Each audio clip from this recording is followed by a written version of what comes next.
Hello again.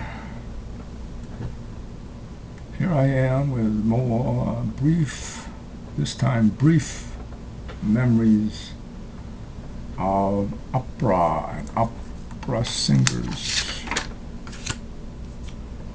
Starting off with Richard Tucker again.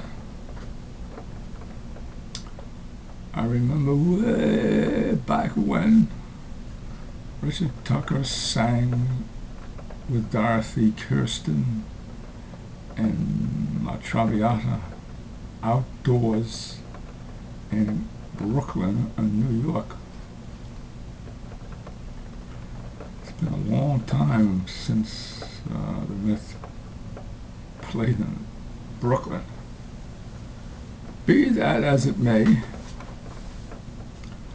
the point I want to make is that Richard Tucker was born in Brooklyn.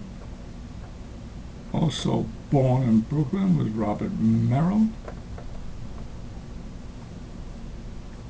Also born in Brooklyn was our favorite, whose name I'm forgetting and will come back to me in a moment, Beverly Sills.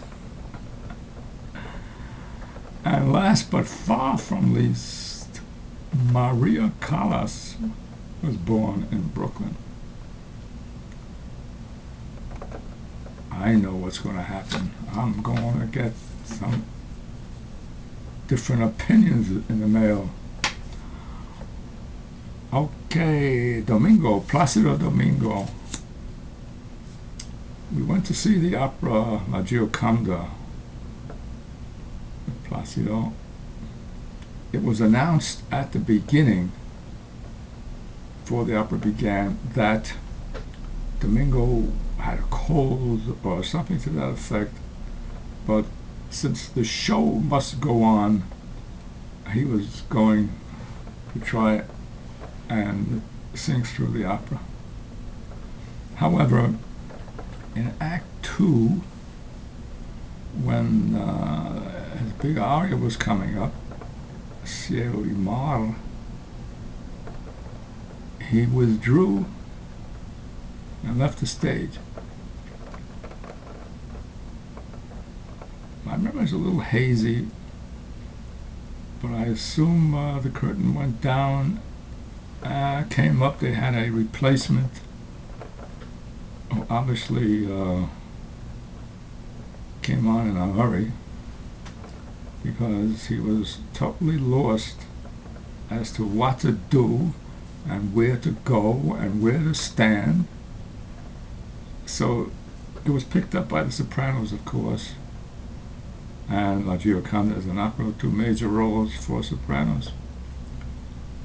I think the sopranos guided him to where he should stand and sing, and the audience picked it up that something was wrong, that this guy was in difficulty.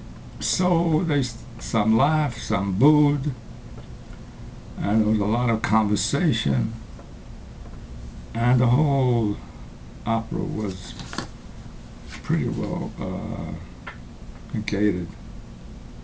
Although it was finished and he did his best, and he hasn't been heard from since.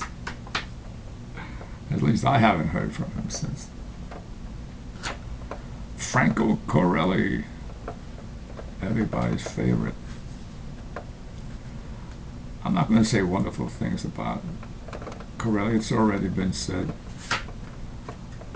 But I do remember the women, he had a fan club apparently. The women wore buttons with his picture. And at the end of the opera, when the singers come on and take their individual bows, Corelli would come on and there would be a shower of flowers descending on him, flower petals, no doubt distributed or thrown by the fan club. The much loved Corelli. I thought he was greater than Andrea Chenier, incidentally. Now, in the old days, we didn't have too much access to what operas were playing. Not that it matters. I should say we didn't have too much information on who was playing at the singing at the Brooklyn Academy of Music. That was our opera hall, so to speak. We saw operas there, full-length operas. The first time we saw full-length operas, but no major singers. Anyway, the word got around the neighborhood that there was a singer with a high C, and that's the way it was put. There's a singer with a high C singing at the Brooklyn Academy of Music. So I went and I listened to Mr. Tagliavini, who of course is now highly regarded. And I don't know about the high C necessarily, but he had a beautiful voice. And he always did well in this country. Martina Arroyo. This time I'm referring to a broadcast, an intermission program in one of the Mets broadcasts. Martina Arroyo, who has a great sense of humor and, shall we say, a little overweight, was speaking about her role in Madame Butterfly.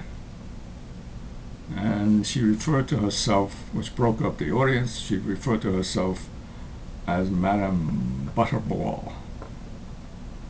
Everybody laughed good-naturedly.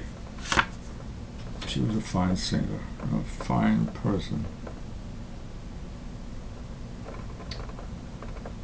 Let's see, who do I leave out? Arroyo. The national anthem is usually played opening night at the Met. And several occasions we were there on opening night. The national anthem would be played just before the beginning of the opera, and we all would stand, and the orchestra would play, and of the singing, we all sang out. Now, the point I want to make here is that isn't it fair to say that I sang at the Met? That's a little joke we're going to end on. Don't you know I sang at the Met?